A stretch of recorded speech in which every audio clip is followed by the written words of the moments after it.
లూకా సువార్త 12వ అధ్యాయం 35వ వచనాన్ని ధ్యానం చేసుకుందాం. లూకా సువార్త 12వ అధ్యాయం 35వ వచనాన్ని మనం చదువుకుందాం. లూకా సువార్త 12వ అధ్యాయం 35వ వచనం. మీ నడుములు కట్టుకొని ఇండుడి, మీ దీపములు వెలుగుచుండనీయుడి. చిన్న ప్రార్థన చేసుకుందాం. మహాపరిశుద్ధుడా, చదవన్న ఇక లేఖన భాగాన్ని మా వినికిడిలో ఫలింపజేయమని ప్రార్థన చేస్తున్నాం. ఈ సమయంలో వాక్యం వెలుచుండగా మాతో మీరు మాట్లాడండి. వాక్యము మీది, మీ వారు మమ్మల్ని నీకు వాక్యం చేత బ్రతికించమని వేడుకుంటూ యేసుక్రీస్తు యొక్క ఉన్నతమైన నామంలో ఈ ప్రార్థన అడిగి వేడుకుంటున్నాము పరమ తండ్రి. ఆమేన్. దేవుని నామానికి స్తోత్రం కలుగుగాక. ఒకసారి రెండు చేతుల పైకి ఎత్తి ప్రభు నామాన్ని మహిమపరచుదామా. హల్లెలూయా, హల్లెలూయా. దేవుని నామానికి స్తోత్రం కలుగుగాక. ఈరోజు కల్చర్పాల సంఘంలో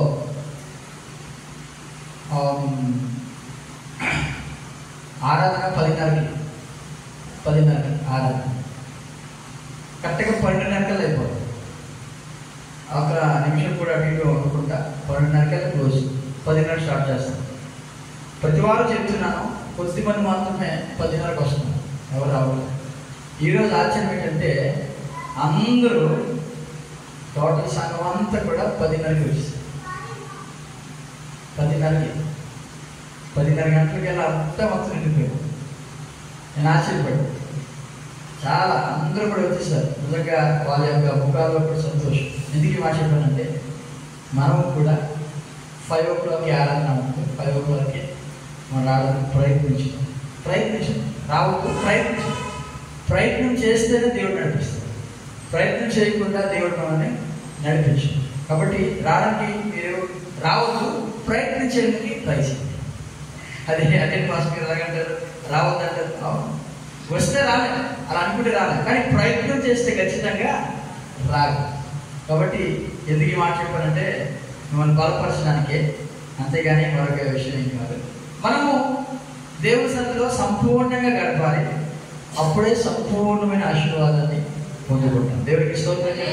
ఎంతమందికి సంపూర్ణమైన ఆశీర్వాదం కావాలి? అది సంపూర్ణమైన సమయాన్ని ఎవరికి ఇవ్వాలి? నాకే వద్దు, నా కోసం ఎవరు రావు, దేవుని కోసం. నేను అంత దూరం వస్తున్నాను, ఇది చాలా వెళ్ళిపోతే అనుకోండి. నేను 4:58 వెళ్ళకి ఉన్నాను. నాకంటే మీరు ఇంకా ముందు వచ్చే కదా, మీరు దగ్గరే కాబట్టి మీరు ఇంకా వచ్చేసి ఇవన్నీ యాస్టిక్గా బాగుంటుంది. ఎవరు కూడా అలాగా తీర్మానం తీసుకుని ముందుకు వచ్చేస్తే చాలా మంచిదని నేను ప్రభుపేట నేను మనవి చేస్తాను. ఇప్పుడు మనం ఎక్కడికి వెళ్ళినప్పుడు బయటికి వెళ్ళి ఇంటికి వస్తాం కదా. ఇంటికి వచ్చిన వెంటనే నైట్ టైం, అది చీకటిగా ఉంది. లోపల తలుపు తీయగానే ఫస్ట్ చేసే పని ఏంటి? ఏం వేస్తాం? ఒకవేళ స్విచ్ పని చేయట్లే ఏం వేస్తాం? పర్లేదు లేని లోపలికి వెళ్ళిపోతామా? తెలిసిన ఇల్లైనా మనం ఖచ్చితంగా ఒకటి ఆన్ చేసుకుంటాం. ఏంటది? మొబైల్లో ఒకటి ఉంది మనకి. ఏంటది? Flash light. అది ఆన్ చేసుకుని లోపలికి వెళ్తాం, అంతే కదా. అంతేగాని ఒక గుడ్డి వ్యక్తిలాగా మనం వెళ్తాం కదా. గుడ్డి వ్యక్తితో అలవాటు, అతను ఫ్లాష్ లైట్ వేసినా వేయకపోయినా అతను ఏం కనపడదు, దానిలో ఉపయోగం. కానీ చూసేవారు ఖచ్చితంగా దీన్ని ఉపయోగిస్తారు. ఏంటో తెలుసా? లోపలికి వెళ్ళిన వెంటనే స్విచ్ ఆన్ చేస్తారు. ఆ లైట్ వేసిన తరువాత ఆ వెలుగులోనే వారు చేయవలసిన పనులన్నీ కూడా చేస్తారు. ఇక్కడ యేసు ప్రభువారు ఆయన మాట్లాడుతూ అంటున్నాడు, మీ దీపములు వెలుగుచుండనీయుడి. మీ దీపములు వెలుగుచుండనీయుడి. అందులో అనగా చెప్పండి ఒకసారి, మీ దీపములు వెలుగుచుండనీయుడి. మీ దీపములు వెలుగుచుండనీయుడి. ఎంతమంది మన దీపములు వెలుగుతున్నాయి? దీపము అనగా దేనికి సాదృశ్యం తెలుసా? కన్ను దీపం. కన్నుందే దీపం. యేసు ప్రభు అన్నాడు, నీ దేహములకు దీపము కన్నే. కనుక నీ కన్ను తేటగా ఉంటే నీ దేహం అంతా కూడా ఎలా ఉంటుంది తెలుసా? వెలుగుమయమై ఉంటుంది. ఒకవేళ నీ కన్ను చెడిందైతే నీ దేహం అంతా కూడా చీకటిమయమై ఉంటుంది. యేసు ప్రభు చెప్తున్న మాట ఇది. కన్ను దేహం. ఇంకొక దేహం ఏమో తెలుసు, ఇంకొక దీపం ఏంటి తెలుసా? హృదయం కూడా ఒక దీపమే. ఈ దీపం ఆగిపోతే ఇక పరిచయం. ఇది కూడా విలువైనది దీపం. వీటన్నిటికంటే ప్రాముఖ్యమైనది ఇంకోటి ఉంది. ఏంటి తెలుసా? చదవండి. సామెతల గ్రంథం 20వ అధ్యాయం 27వ వచనాన్ని చదువుకుందాం. సామెతల గ్రంథం 20వ అధ్యాయం 27వ వచనం. నరుని ఆత్మ యెహోవా పెట్టిన దీపము, అది అంతరంగములన్నీ శోధించును. ఇప్పుడు చెప్పండి, దీపం అంటే నరుని ఆత్మ. మనిషికి 3 భాగాలు ఉన్నాయి. ఏంటంటే శరీర భాగమే, కనపడేది శరీరం, కనపడనేది ఇంకో 2 ఉన్నాయి. ఏంటి తెలుసా? మనస్సు రెండవది, మూడవది ఉందే ఇంకా లోపల ఉంటుంది ఆత్మ. ఈ 3 భాగాలు కూడా మనిషికి ఉన్నాయి, లేదు అని చెప్పడానికి లేదు. జంతువులు గమనించినట్లయితే వాటికి ప్రాణం ఉంది, శరీరం ఉంది, ఆత్మ లేదు. అందుకే ఏ జంతువు చనిపోయినప్పుడు ఎవరైనా దగ్గరికి వెళ్ళి అయ్యో పాపం అని టెంటేసి తీసుకుని మొత్తం చేస్తామో ఏమి చేయము. ఎందుకు? అది జంతువు, ఆత్మ లేదు. అదే ఒక మనిషి అయిపోతే చాలా బాధపడుతుంది. ఎందుకంటే అతనికి ఆత్మ ఉంది, మనకి ఆత్మ ఉంది. మన యొక్క ఆత్మ ఇంకా నిలిచి ఉంది. అతని యొక్క ఆత్మ ఏమైంది? శరీరాన్ని విడిచిపెట్టేస్తుంది. ఈ ఆత్మ అనేది దేవుని వాక్యం తెలియజేస్తుంది. సొలొమోను అంటాడు, నరుని యొక్క ఆత్మ యెహోవా పెట్టిన దీపము. ఈ దీపం ఏం చేయాలి తెలుసా? వెలుగుచుండనివ్వండి అంటున్నాడు దేవుడు. మీ దీపములు వెలుగుచుండనివ్వాలి. మన దీపములు వెలుగుతూ ఉండాలి, ఆరిపోకూడదు. అంటే అర్థం ఏంటి తెలుసా? నీ యొక్క ఆత్మ, నీ యొక్క ఆత్మీయ జీవితము ఎల్లప్పుడూ కూడా ఏమవ్వాలి తెలుసా? వెలుగుతూనే ఉండాలి. దేవునికి స్తోత్రం చెప్దామా? బైబిల్ చెప్తున్నాడు. యోహాను సువార్త 5వ అధ్యాయం 35వ వచనం చదివినట్లయితే, యోహాను సువార్త 5వ అధ్యాయం 35వ వచనం. అతడు మండుచు ప్రకాశించుచున్న దీపమయ్యుండెను. మీరు అతని వెలుగులో ఉండి కొంతకాలము ఆనందించుటకు ఇష్టపడితిరి. ఎవరి వ్యక్తి? బాప్తిస్మం ఇచ్చి యోహాను. బాప్తిస్మం ఇచ్చి యోహాను గురించి స్వయంగా యేసు ప్రభువు అంటున్నారు, అతడు మండుచు ప్రకాశించుచున్న దీపమయ్యుండెను. యోహాను గురించి మాట్లాడుతున్నారు. మీరు అతని వెలుగులో ఉండి కొంతకాలం ఆనందించడం ఇష్టపడుతుంది. అంటే ఈ ఆత్మ ఏమవ్వాలి తెలుసా? వెలుగుతూ ఉండాలి, మండుతూ ఉండాలి, ప్రకాశించు ఒక దీపముగా ఉండాలి. దేవునికి స్తోత్రం చెప్దామా? ఎంతమంది నిజంగా నీ యొక్క ఆత్మ మండుతూ ఉంది, నీ యొక్క ఆత్మ వెలుగుతూ ఉంది? లేకపోతే నీ యొక్క ఆత్మ మృతమైన స్థితిలో ఉందా?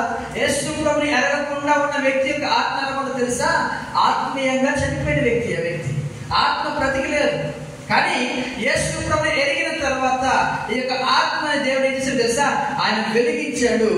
ఇప్పుడు దాన్ని నిరంతరము కూడా వెలుగునట్లుగా చూసుకోవాల్సిన బాధ్యత నీది, నాదైనదని ఇక్కడ యోహాను ద్వారా దేవుడు మనతో మాట్లాడుతున్నాడు. అతడు మండుచు ప్రకాశించుచున్న దీపం అయ్యుండెను. మీరు అతని వెలుగులో ఉండి కొంతకాలము ఆనందించడానికి ఇష్టపడుతుంది. అంటే యోహాను యొక్క ఆత్మీయ జీవితాన్ని మనం గమనించినట్లయితే, దీపము అనగా ఆత్మీయ జీవితం. దీపము అనగా ఆత్మీయ జీవితం. ఏంటంటే దీపం అంటే ఏంటి? ఆత్మీయ జీవితం. మరి ఆత్మీయ జీవితం ఎలా ఉండాలని దేవుడు కోరుతున్నాడు? మండుచు ప్రకాశించుచున్న దీపం వలె అది వెలగాలి అని దేవుడు ఆశపడుతున్నాడు. దేవునికి స్తోత్రం చేద్దామా?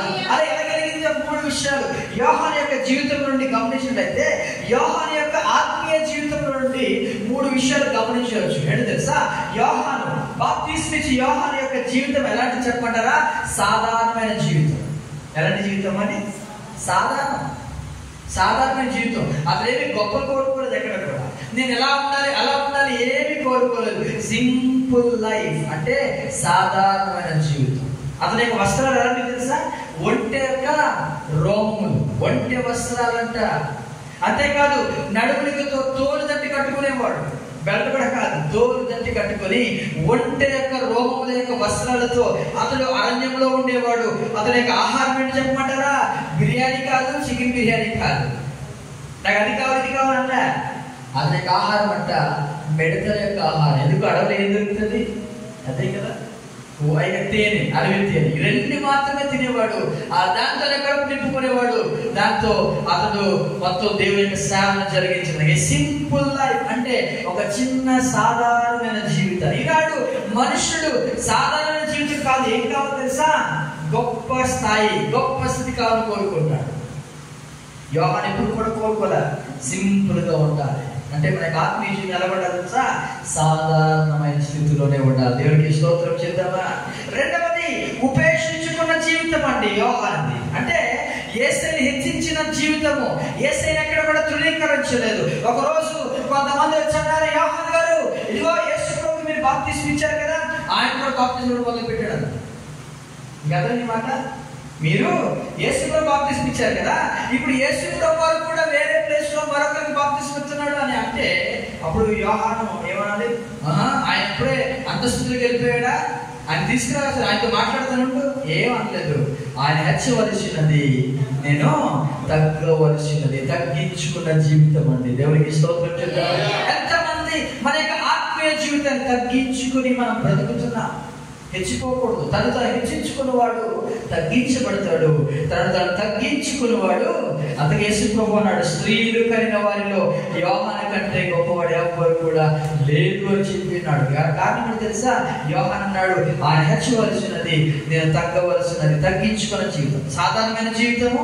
2 తగ్గించుకున్న జీవితము. 3 త్యాగపూరితమైన జీవితము. త్యాగం చేసేసాడు. ఎక్కడ వెళ్ళిపోయాడు? తన యొక్క తండ్రి అయిన జక్కయ్య దగ్గరికి వెళ్ళాడు. తండ్రి గారు, నాకు దేవుడు చెప్పాడు అరణ్యానికి వెళ్ళిపోమన్నాడు, నేను వెళ్ళిపోతున్నాను. అదేంట్రా, నువ్వు ఇక్కడే ఉండాలి కదా, ఇక్కడే సేవ చేయాలి కదా, నువ్వు నా తర్వాత యాజకత్వం చేయాలి కదా అని జక్కయ్య అంటుంటే యోహాను అన్నాడు, ఇది దేవుడి చిత్తం కాదు, దేవుడు ఒక చిత్తాన్ని ఏర్పాటు చేశాడు. అరణ్యంలో తిరుగులాడే శబ్దాన్ని నేను అరణ్యంలోకి వెళ్ళి యేసు ప్రభుకి మార్గాన్ని సరళం చేయాలి. ఇక్కడ నుండి చేయలేవా? చేయలేము, అక్కడికి వెళ్ళాలి. సరే అని చెప్పాడు. వెంటనే అరణ్యానికి పరిగెత్తాడు. అరణ్యంలోనే ఒక 30 సంవత్సరాల యవనస్తుడు 30 సంవత్సరాల యవనస్తుడు ఇతను అరణ్యంలో తిరుగులాడుతూ, అరణ్యంలో గట్టిగా కేకలేస్తూ, ఎందుకంటే ఇందులో ఒక శబ్దం కదా, అరణ్యంలో కేకలేస్తున్నాడు. మార్గాన్ని సరళం చేస్తున్నాడు. ఎవరికి మార్గమో తెలుసా? యేసు ప్రభుకి నా వెనక వచ్చుచున్నవాడు శక్తిమంతుడు అని దేవుని కుమారుడు యేసు ప్రభుకి మార్గాన్ని ఏర్పాటు చేసిన యోహాను ఎక్కడ గడిపాడు తెలుసా?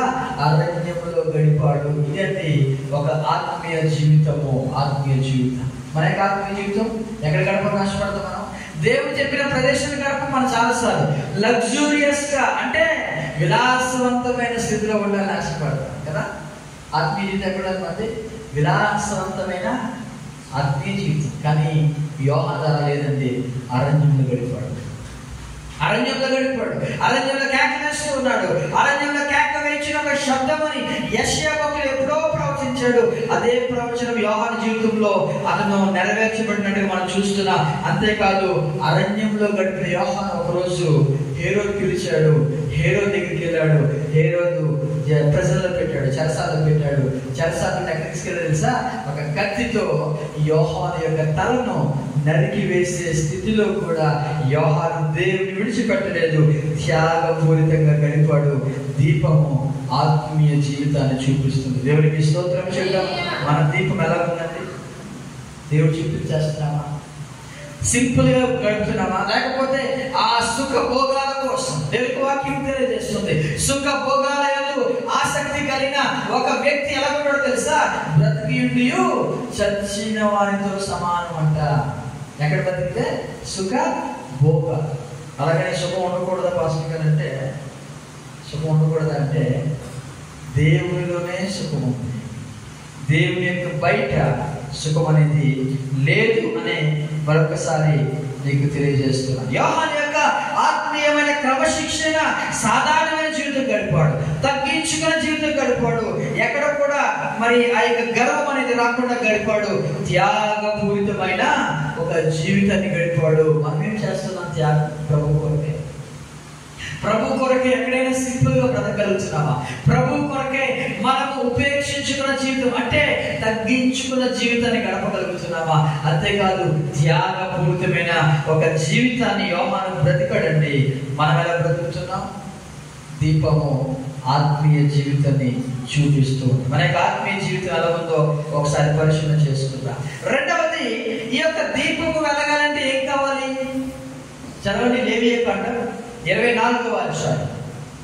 లేవియకాండం 24వ అధ్యాయం 2వ వచనం చదవండి. లేవియకాండం 24వ అధ్యాయం 2వ వచనం. దీపము నిత్యము వెలుగుచున్నట్లు ప్రదీపము కొరకు దంచి తీసిన అచ్చమైన ఒలీవ నూనెను తేవాలని ఇశ్రాయేలులకు ఆజ్ఞాపించము. ఏ నూనె కావాలి? చదవరు కదా, ఆముదం నూనె, లేకపోతే నువ్వుల నూనె, లేకపోతే మన వాడే సన్ఫ్లవర్ ఫ్రీడమ్ ఆయిల్, చక్కగా ఆయిల్ వేస్తాం కదా, అదా ఆయిల్ తిండి అంటే ఆ మాట అంటారు. ఒలీవల నూనె, ఒలివ్, అది కూడా ఎలాగంటే మిషన్లో ఆడించింది కాదు, దంచి దాన్ని బాగా ఆ యొక్క ఒలివల యొక్క ఫలాలు ఉంటాయి కదా, పండ్లు ఉంటాయి కదా, వాటిని రోకల్లో దంచి దంచి దంచి వచ్చే ఆ యొక్క రసం ఉంటుంది. ఆ యొక్క రసముతో చేసిన నూనె ఉంటుంది. ఆ ఒలీవల నూనెను మీరేం చేయాలి తెలుసా? నా మందిరంలో దీప వృక్షాన్ని మీరేం చేయాలి తెలుసా? నిత్యము వెలుగుచున్నట్లుగా. బాగా వినండి, మోషే ప్రత్యక్ష గుడారం ఏర్పాటు చేసినప్పుడు 3 భాగాలుగా చేశాడు. 3 భాగాలు చూడండి. మొట్టమొదటిది ఆవరణం. ఏంటండి? ఆవరణం, అవుట్ సైడ్ క్యాంప్ అంట. మధ్యలో ఉన్నది హోలీ ప్లేస్, పరిశుద్ధ స్థలం. 3వ ప్లేస్ అతి పరిశుద్ధ స్థలం. మీకు అర్థమైందా? 3 భాగాలు. మళ్ళీ చెప్తున్నా, ఇది ఆవరణము. ఇక్కడ ప్రజలు మాత్రమే రావాలి, అంతకుమించి వాళ్ళు ఆ లోపలికి రావడానికి వీలేదు. ఇక్కడికి వచ్చి ఆగిపోవాలి. అవుట్ సైడ్ నుండి వారు గేట్ తీసుకుని లోపలికి వచ్చి ఇక్కడ ఆగిపోవాలి. ఈ ప్లేస్ ని ఏమంటామంటే ఆవరణం అని పిలుస్తాం. ఈ ఆవరణం తర్వాత ఉన్న ప్లేస్ ని పరిశుద్ధ స్థలం. ఇందులోనికి యాజకులు మాత్రమే రావాలి. అంటే దేవుడు ఏర్పాటు చేసుకున్న యాజకులు మాత్రమే ఇందులోనికి ప్రవేశించాలి. వేరే వ్యక్తి రావడానికి వీల్లేదు. మళ్ళీ చెప్తున్నా, వేరే వ్యక్తి ఇందులోనికి రావడానికి వీల్లేదు. యాజకుడికి మాత్రమే ఇవ్వబడిన స్థలం పరిశుద్ధ స్థలం. మీకు అర్థమైంది మాట. 3వది, ఇక్కడ నుండి ముందుకెళ్తే మరొక స్థలం ఉంది, అతి పరిశుద్ధ స్థలం. ఇందులోనికి ఎవరు రావాలి తెలుసా? యాజకుడు కూడా సరిపోదండి, ప్రధాన యాజకుడు రావాలి. హై ప్రీస్ట్ అంట ప్రధాన యాజకుడు. అది కూడా రోజు వచ్చేయడం కాదు, వారం వచ్చేయడం కాదు, సంవత్సరానికి ఒక్కసారే రావాలి. లోపలికి వచ్చి దేవునికి ప్రార్థన చేసి, ఇశ్రాయేలు ప్రజలందరి గురించి ప్రార్థన చేసి మళ్ళీ బయటకు వచ్చేస్తారు. ఎప్పుడు? సంవత్సరానికి ఒక్కసారి మాత్రమే. ఆ టైంలో ఎలా ప్రార్థన చేయాలి తెలుసా? మోకరించి ప్రార్థన చేయకూడదు, పడుకుని ప్రార్థన చేయకూడదు. ఆ వ్యక్తి, ఆ యొక్క ప్రధాన యాజకుడు ఎలా ప్రార్థన చేయాలి చెప్పమంటారా? నడుస్తూ ప్రార్థన చేయాలి, చుట్టూ తిరుగుతూ ప్రార్థన చేయాలి. ఎందుకో తెలుసా? అతను లోపలికి వెళ్ళిన తర్వాత అతని యొక్క స్థితి ఎలా ఉంటుందో ఎవరికి తెలియదు. ఒకవేళ అతను బతికాడా చనిపోయాడా ఎలా తెలుస్తుంది తెలుసా? అతను నడుస్తున్నప్పుడు ఈ వస్త్రం ఉంటదే, ఈ అంగి ఉంటదే, అంగి చుట్టూ కూడా ఒక గంట ఉంటుంది, ఒక బాదం పండు ఉంటుంది. గంట బాదం పండు, గంట ఇలాగా చుట్టూ కూడా దానిమ్మ పండు, గంట దానిమ్మ పండు, ఇలా చుట్టూ అంగి చుట్టూ కూడా ఉంటది. అతను నడుస్తున్నప్పుడు ఏమొస్తుంది తెలుసు? శబ్దము, గంట యొక్క మోగే శబ్దం పడుతుంది కదా. అప్పుడు బయట నిలబడి యాజకులు బతికే ఉన్నాడు, లోపల బతికే ఉన్నాడు అని వారు అనుకుంటారు. ఇది ఓల్డ్ టెస్టిమెంట్ రూల్. అతను తిరుగుతూ ప్రార్థన చేయాలి. ఎందుకు చెప్పమంటారా? ఒకవేళ అతని యొక్క ఆలోచనలో కూడా ఒక చిన్న పాపం వచ్చిందా స్పాట్ లో చనిపోతాడు. అక్కడ అది దేవుని యొక్క స్థలం, దేవుని యొక్క స్థలం అది. ఆ స్థలంలో స్పాట్ లో చనిపోతాడు. చనిపోయినప్పుడు ఆ చనిపోయిన శవాన్ని కూడా తీసుకురావడానికి ఎవరు లోపలికి వెళ్ళకూడదు. ఒక తాడు కడతారు, ఒక అంగి చుట్టూ తాడు కడతారు. ఆ తాడు బయట వరకు ఉంటుంది, అంటే పరిశుద్ధ స్థలం వరకు ఉంటుంది. ఆ తాడు పట్టుకుని దాన్ని ఆ శవాన్ని బయటకు లాగేస్తానంతే. అంటే లోపలికి వెళ్ళిన తర్వాత అతనిలో ఒక పాపం యొక్క ఆలోచన రావడానికి వీల్లేదు. అంత భయంకరమైన దేవుడు అండి. ప్రధాన యాజకుడు ఎంత సిద్ధపడాలి ఆ లోపలికి వెళ్ళాలంటే? ఆశావశం కాదు. ఆ స్థలంలోకి వెళ్ళాలంటే ఆ స్థలంలోకి వెళ్ళి అతడు ప్రార్థన చేసి బయటకు వచ్చేదాకా అతనికి గుండె ఎలా ఉంటుంది తెలుసా? టెన్షన్తో కొట్టుకుంటుంది. ఎందుకంటే ఏ పాపము తన యొక్క మైండ్లో చేస్తుందో అన్నట్టుగా భయపడుతూ ప్రార్థన చేస్తున్నట్టు వీడు తిరుగుతాడు. ఆ శబ్దం కూడా బతికే ఉన్నాడు వాళ్ళందరూ కూడా అనుకుంటారు. ఇది 3 భాగాలు. ఈ ఆవరణంలో ప్రశ్న వస్తారే, ఈ ఆవరణంలో వెలుగు ఉంటుంది, చాలా బాగుంటుంది వెలుగు. ఈ పరిశుద్ధ స్థలం వచ్చేసరికి చీకటి ఉంటుంది, ఇక్కడ కనపడదు. 3వ ప్లేస్ అతి పరిశుద్ధ స్థలంలో కూడా చీకటి ఉంటుంది, కనపడదు. కానీ ఇక్కడ వెలుగు మాత్రం ఉండడానికి లేదు. చీకటిలోనే ప్రార్థన చేయాలి. ఎందుకంటే దేవుడు చీకటిలో నివాసం ఉండే దేవుడు, అంధకారంలో నివాసం చేస్తారండి దేవుడు. చదవండి ఒకసారి ఆ మాట. మొదటి తిమోతి పత్రిక 6వ అధ్యాయం. ఎక్కడుంటాడంటే దేవుడు అసలు చదవండి. మొదటి తిమోతి పత్రిక అపోస్తలుడైన పౌలు తిమోతితో మాట్లాడుతూ 6వ అధ్యాయం, మొదటి తిమోతి పత్రిక 6వ అధ్యాయం 16వ వచనం చదవండి. 16వ వచనం. సమీపింపరాని తేజస్సులో ఆయన మాత్రమే నివసించుచు అమరత్వము గలవాడై ఉన్నాడు. మనుషుల్లో ఎవడనూ ఆయన చూడలేదు, ఎవడనూ చూడనేరడు. ఆయనకు ఘనతయు శాశ్వతమైన ప్రభావమును కలిగి ఉండును. ఆయన అందులో నివాసం ఉంటాడు. ఇంకో మాట ఉంటుంది, అంధకారంలో నివాసం చేయువాడు అనే మాట ఉంటుంది. ఆ లోపల చీకటి ఉంటుంది కదా, వెలగడానికి వీలు. అతి పరిశుద్ధ స్థలం ఈ మధ్యలో ఉందే పరిశుద్ధ స్థలంలో ఇది చీకటిగా ఉండడానికి వీలు. ఇక్కడ మాత్రము వెలుగుంట. ఆ వెలుగు కోసం దేవుడు ఏమని తెలుసా, 7 దీపములతో ఉన్న దీపవృక్షాన్ని నిలబెట్టమని. మీకు అర్థమైంది? ఇప్పుడు 7 దీపవృక్షం అంటే దీపాలు ఉంటాయి, ఇలా ఉంటుంది, ఇలా ఉండి ఇక్కడ ఒక దీపం, 2, 3, 4, 5, 6, 7 ఇలా 7 దీపాలు వరసగా ఉంటాయి. ఈ 7 దీపాలు కూడా వెలిగి అది నిత్యము కూడా వెలుగునట్లుగా పరిశుద్ధ స్థలంలో ఉంచాలి. ఇప్పుడు దానికోసం ఏముంటామన్నాడు? ఇప్పుడు మనం చదువుకున్నాం కదా, దంచి తీసిన అచ్చమైన ఒలీవ నూనె తేవాలి అన్నాడు. ఇందుకు ఈ ఒలీవ నేను ఎవరో తెలుసా? పరిశుద్ధాత్మ దేవుడు అండి. మన యొక్క దీపములు వెలగాలి అంటే 2 వ్యక్తులు అవసరం, 2 వ్యక్తులు అవసరము. ఒకరు పరిశుద్ధాత్మ దేవుడు, రెండవది ఈ నూనె అనే వాక్యం అండి. ఈ వాక్యం ద్వారా మన యొక్క దీపం ఏమవుతుంది? వెలుగుతూ ఉంటది. పరిశుద్ధాత్ముని ద్వారా మన యొక్క దీపం ఏమవుతుంది తెలుసా? వెలుగుతూ ఉంటది. దేవునికి స్తోత్రం చెప్తామా? హల్లెలూయా. చాలా మంది పరిశుద్ధాత్మ కోసము వారు మరి ప్రార్థన చేయాలి.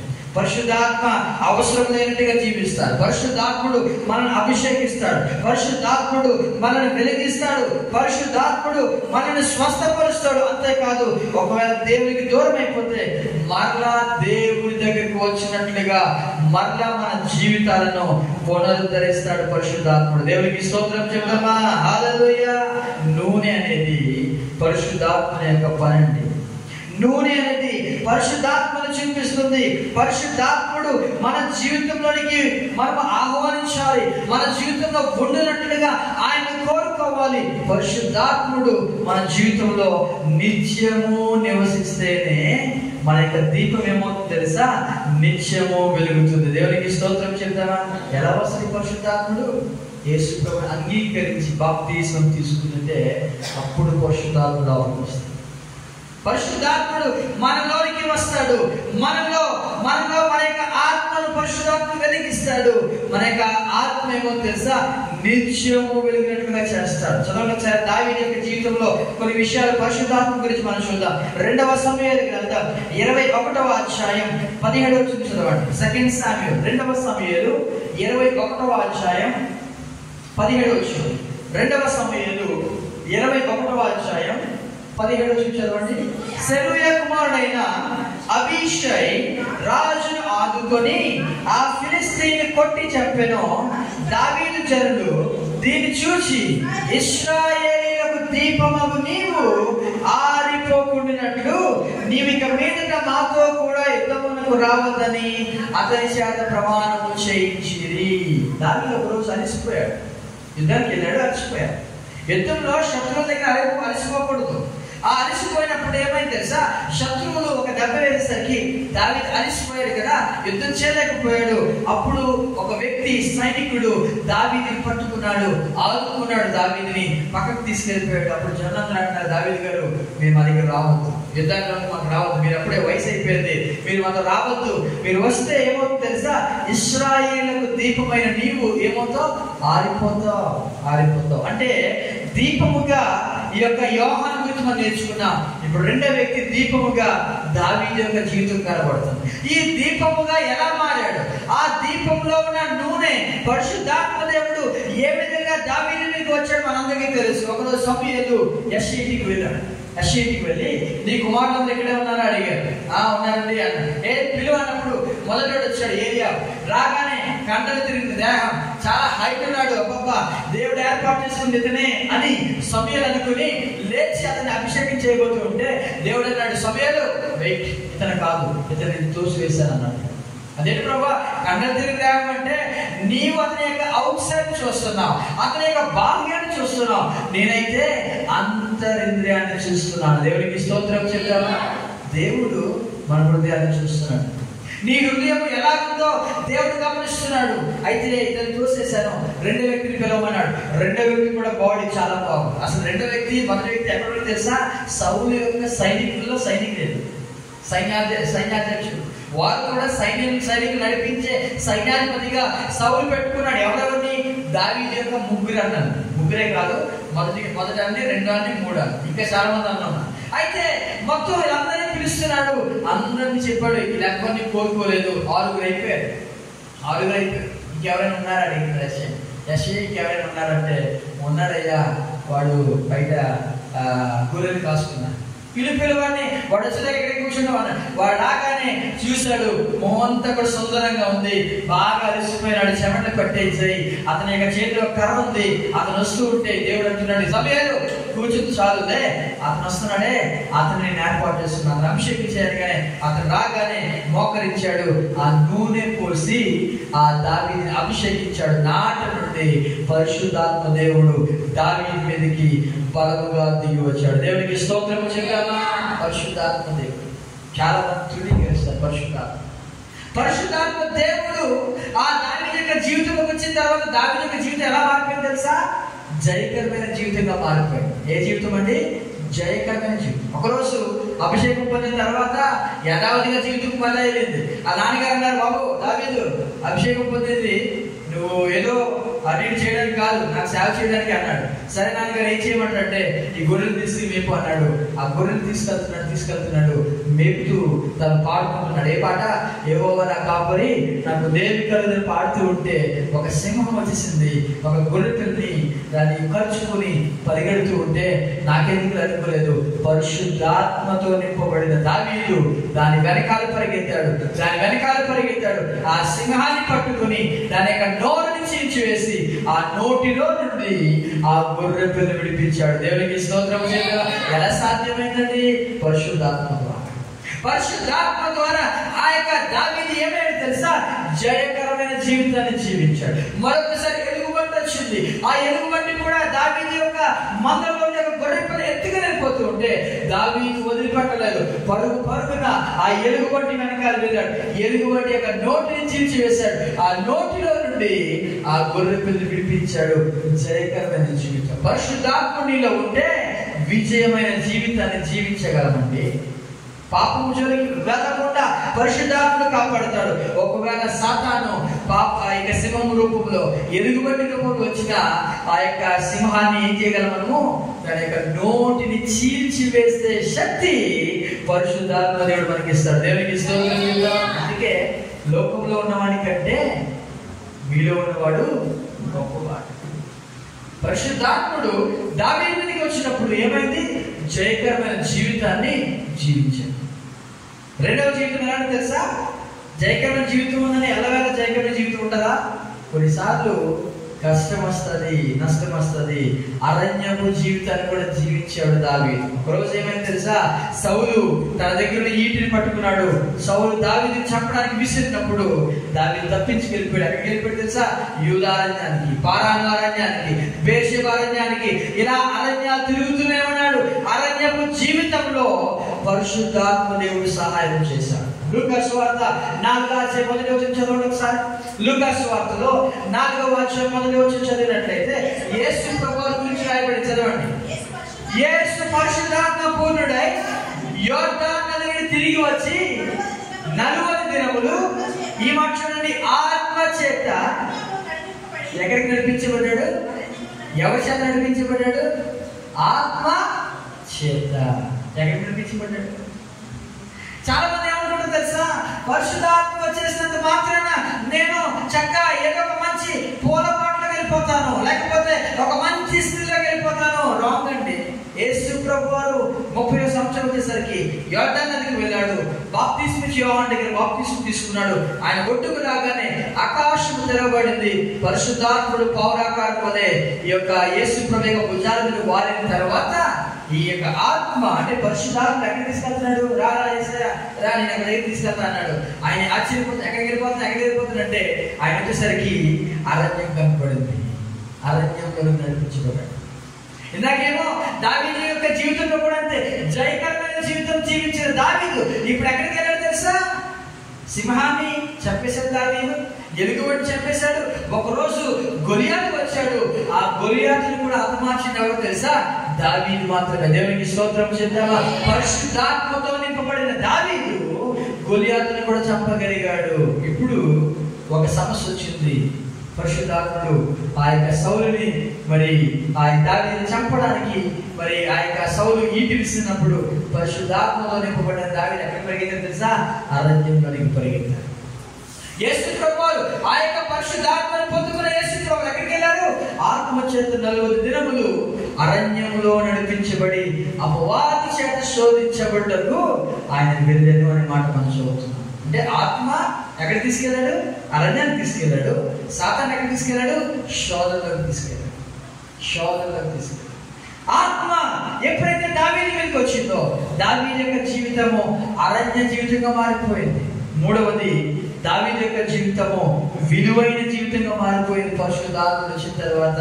అందుకే అంటున్నారు ఈ ఇశ్రాయేలు ప్రజలు, అయ్యా దావీదు గారు మీరు యుద్ధానికి రావద్దు, మీరు చాలా అలసిపోతున్నారు, చాలా సమస్యలు ఇస్తున్నారు, మీరు యుద్ధానికి రావద్దు, దయచేసి ఇశ్రాయేలు దీపమైన మీరు ఆరిపోతారేమో, మీరు మాకు కావాలి.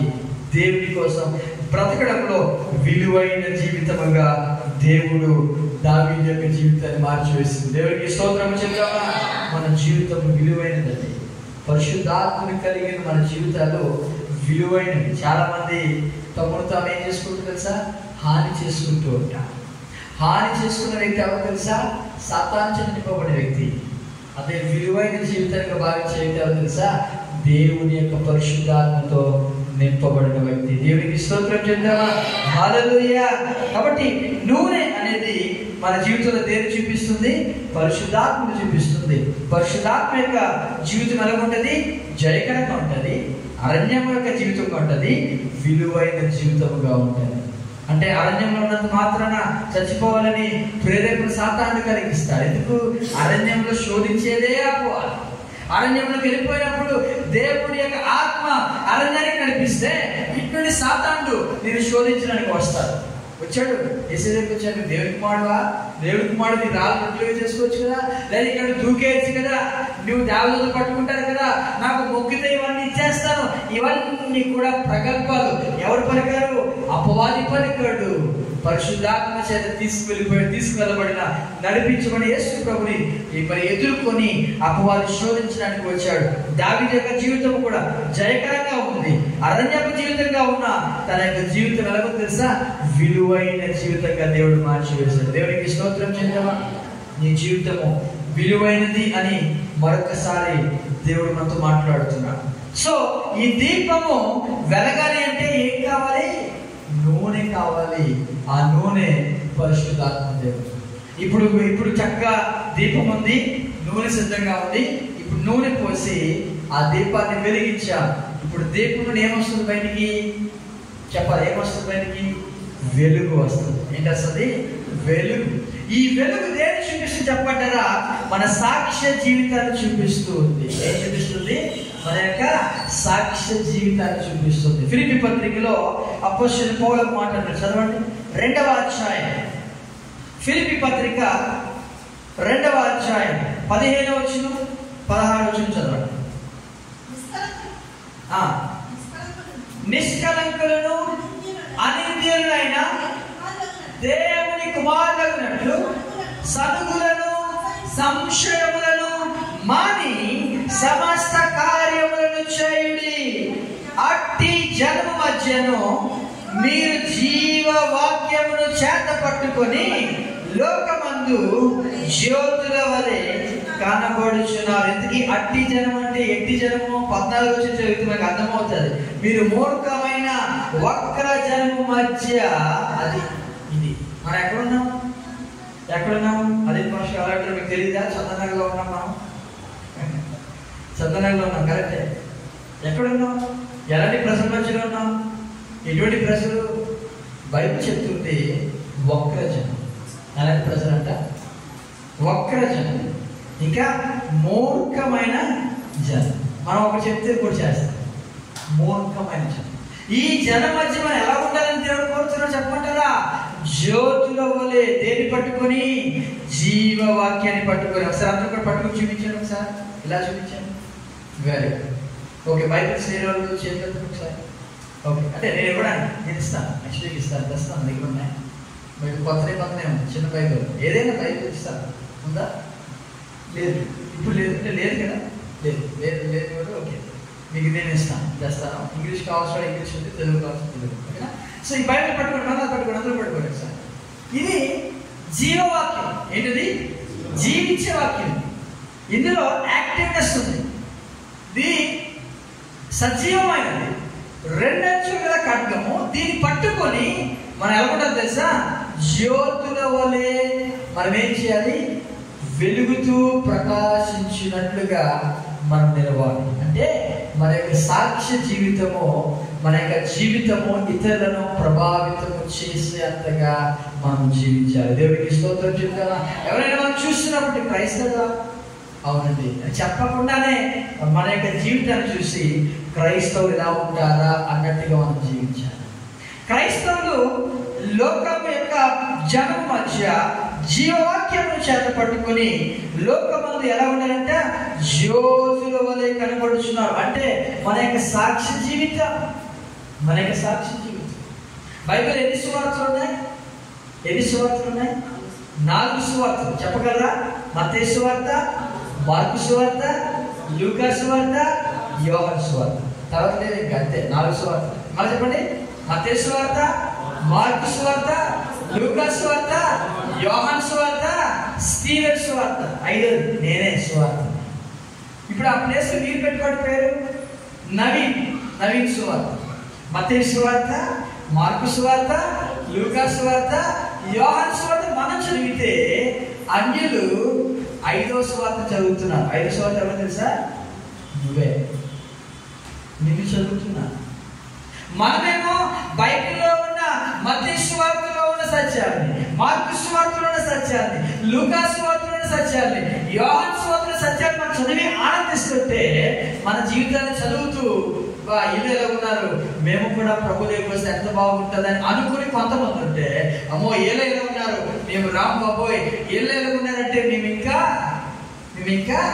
ఎలా అయిపోతాము అన్నది కొంతమంది దూరంగా వెళ్ళిపోతారు. అంటే ఎలా జీవిస్తున్నాం మనం? దేవుని యొక్క మరి వెలుగు వల్ల జీవిస్తున్నామా? అమ్మో వీళ్ళే వీళ్ళ బతుకులో ఇంకా చీకటికుంటే మాకు ఈయన దేవుడు అక్కర్లేదు అన్నంతగా లోకంలో అన్యులు అంటున్నారా? మన యొక్క జీవితాన్ని చదువుకుంటూ ఉంటున్నారండి అన్యులు. మన సువార్తను వారు చదువుతున్నారు. ఏ విధంగా మనం జీవిస్తున్నాం? మన సాక్ష్య జీవితము మనం వారికి బోధిస్తున్నప్పుడు మనం ఎలా బోధిస్తున్నాం, మనం ఏ విధంగా మన యొక్క సాక్ష్యాన్ని వారికి చెప్తున్నాం, ఎప్పుడైనా వారికి సువార్తను ప్రకటిస్తున్నామా? మనము సువార్తను ప్రకటించే బాధ్యత మన మీద ఉందండి. భారము మోపబడి ఉంది. మనం సువార్తను ప్రకటించాలి. ఆ సువార్తను ఇతరులకు తెలియజేయాలి. అందుకొరకే మనం వెలుగుతూ మండుతూ ప్రకాశించు దీపముగా దేవుడు మనం చేశాడు. గట్టిగా దేవునికి స్తోత్రం చెప్తావా? హల్లెలూయా.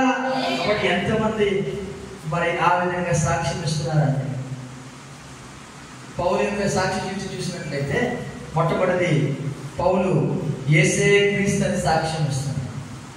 యేసే క్రీస్తు. అపోస్తలుల కార్యములు 18వ అధ్యాయం 5వ వచనం మాట మనకు కనబడుతుంది. చదవండి. అపోస్తలుల కార్యములు 18వ అధ్యాయం 5వ వచనం. తిమోతియు మాసిదోనియా నుండి వచ్చినప్పుడు పౌలు వాక్యము బోధించుటయందు ఆతురత గలవాడే యేసే క్రీస్తు అని ప్రజలకు దృఢముగా సాక్ష్యమిచ్చుచుండెను. యేసు ప్రభువారే క్రీస్తు ప్రభువారు అని ప్రజలకి సాక్ష్యం ఇస్తున్నాడండి ఈ యొక్క పౌలండి. ఎప్పుడైనా ఇతరులకు చెప్పావా యేసే క్రీస్తు అని, క్రీస్తు ప్రభువారు యేసే ఆయన మన జీవితంలో ప్రభువుగా ఉండడానికి వచ్చాడు. ఆయన యేసు అంటే రక్షకుడు, ఇప్పుడు ప్రభువుగా ఆయన నాకు ప్రభువు యేసుక్రీస్తు అందరికీ కూడా ఏమయ్యాడు, ప్రభు అయినాడు. అదే సత్యాన్ని అపోస్తలుడు పౌలు బోధిస్తున్నాడు. ఎలా బోధిస్తున్నాడంట? దృఢంగా బోధిస్తున్నాడు. రెండవది ఆ యొక్క అపోస్తలుడు పౌలు ఏం బోధిస్తున్నాడు? అదే అపోస్తలుల కార్యంలోనే 20వ అధ్యాయము 24వ వచనం చదువుకుందాం, ముగించేసుకుందాం. 24వ వచనం. అయితే దేవుని కృపా సువార్తను గురించి సాక్ష్యం ఇచ్చుటయందు. చాలండి, దేని ఎందుకు సాక్ష్యం ఇస్తున్నాడు? దేవుని కృపా సువార్త. దేవుడు మనం ప్రేమిస్తున్నాడు, దేవుని యొక్క కృప మన మీద హెచ్చుగా ఉన్నది అని ఆ అపోస్తలుడైన పౌలు ఇతరులకు దేవుని యొక్క సువార్తను బోధిస్తూ ఉంటే, అది కూడా ఏ సువార్త అంట? కృపా సువార్తను వారికి సాక్ష్యం ఇస్తూ వారికి బోధిస్తూ ఉంటే వారందరూ విని దేవుని మహిమపరచడం మొదలు పెట్టారు. దేవునికి స్తోత్రం చెప్తామా? ఏమని సాక్ష్యం ఇస్తున్నామా ఇతరులకు? దేవుని కృపా సువార్తకు చెప్పాలి. దేవుడు ఆయన మంచి దేవుడు అండి. ఆయన మన జీవితంలో సమాధానం పడడానికి వచ్చాడండి. శ్రమలు వచ్చినా కష్టాలు వచ్చినా ఆయన విడిపిస్తాడు అనే కృపా సువార్తను పౌలు బోధిస్తున్నట్టుగా మనం కూడా సాక్ష్యం ఇవ్వాలి. మూడవది ఏమని సాక్ష్యం ఇస్తున్నాడు పౌలు? 28వ అధ్యాయం అపోస్తలుల కార్యంలోనే 28వ అధ్యాయము 23వ వచనం చదివినట్లయితే, అతనికి ఆ దేవుడు నియమించి అతని యొద్దకు అనేకులు వచ్చి ఉదయం నుండి సాయంకాలం వరకు, చూడండి, అతను దేవుని రాజ్యం గురించి పూర్తిగా సాక్ష్యం ఇచ్చు. చాలు. కొంతమంది వ్యక్తులు పౌలు దగ్గరికి వచ్చారు. పౌలు తను చెరసాలను విడిపించబడి ఒక ప్లేస్కి వెళ్ళాడు. ఒక అద్దెంట్లో ఉన్నాడు. పౌలు అద్దెంట్లో ఉన్నాడు. 2 సంవత్సరాలు ఉన్నాడు అద్దెంట్లో. ఆ అద్దెంట్లో ఉన్నప్పుడు చాలా మంది వచ్చారంట పౌలు దగ్గరికి. పౌలు, మీరు కొన్ని వాక్యం మాకు చెప్పండి, మేము వింటామనగానే ఉదయకాలం మొదలు పెట్టాడు, సాయంకాలం వరకు మాట్లాడడం మొదలు పెట్టాడు. ఏమని మాట్లాడుతుందో తెలుసా? దేవుని రాజ్యం గురించి పూర్తిగా వారికి సాక్ష్యం ఇవ్వడం మొదలు పెట్టాడు. దేవునికి స్తోత్రం చెప్తామా? పరలోక రాజ్యం ఎలా ఉంటుంది? పరలోక రాజ్యంలో రోడ్లు ఎలా ఉంటాయి? పరలోక రాజ్యం ఇల్లు ఎలా ఉంటాయి? పరలోక రాజ్యం దేవుడు ఎవరి కోసం క్రియేట్ చేశాడు? పరలోక రాజ్యం ఎవరి కోసం ఇస్తా అన్నాడు? ఇవన్నీ కూడా మాట్లాడుతూ ఉంటే ఉదయం నుండి సాయంకాలం వరకు పూర్తిగా సాక్ష్యం ఇస్తూ ఉన్నాడండి. ఎప్పుడైనా నీ పొరుగు వారికి పరలోకంగా చెప్పామా? మనం చెప్తామా? ఎవరికి కూడా చెప్పం. మనం మాత్రం వెళ్ళిపోవడానికి ఇష్టపడం. వాళ్ళు మాత్రం రావడానికి వద్దు. ఎందుకు? వాళ్ళు అన్యులు, వాళ్ళకి అవసరం లేదు, మనకే కావాలి పనులు. అపోస్తలుడు పౌలు అనలేదు, వెళ్ళాడు. వాళ్ళందరూ వచ్చారు అతని దగ్గరికి. వాడు అంటున్నాడు, ఇదిగో దేవుడు ఏర్పాటు చేసిన రాజ్యం ఉందే, అది అందమైన రాజ్యము. దేవుడికి స్తోత్రం చెప్పాలి. అందులో ఆకలి ఉండదు, దప్పిక ఉండదు అని మొదలెడుతుంటే వారు నిజంగా ఆకలి లేదంటే అక్కడ ఆ మాటలు వింటుంటే ఉదయం మొదలు పెట్టాడు, భోజనం కూడా పెట్టలేదు వారికి. సాయంకాలం అయిపోతుంది, వారు వింటూనే ఉన్నారు. ఆ సాక్ష్యము వారి జీవితంలో పనిచేసింది. ఆ మాటలన్నీ కూడా మోషే ధర్మశాస్త్రం నుండి దేవుని రాజ్యం గురించి మాట్లాడడం మొదలు పెట్టాడు. ప్రవక్తల గ్రంథాల నుండి దేవుని రాజ్యం గురించి మాట్లాడడం మొదలు పెట్టాడు. సువార్తల నుండి దేవుని రాజ్యం అంటే ఏంటో ఆ విషయాలన్నీ కూడా మాట్లాడుతూ ఉంటే ఆ అందమైన రాజ్యం గురించిన మాటలన్నీ కూడా విన్నవారందరూ కూడా ఆ వెలుగుని, అంటే అపోస్తలుడైన పౌలు యొక్క మాటల ద్వారా ఆ వెలుగుని వారు రుచి చూశారు. ఆ వెలుగు ద్వారా వారి యొక్క చీకటిలో నుండి వారు ఆశ్చర్యకరమైన వెలుగులోనికి మార్చబడ్డారు. దేవునికి స్తోత్రం చెప్తారా? తల మంచిగా కలుపుకుందాం.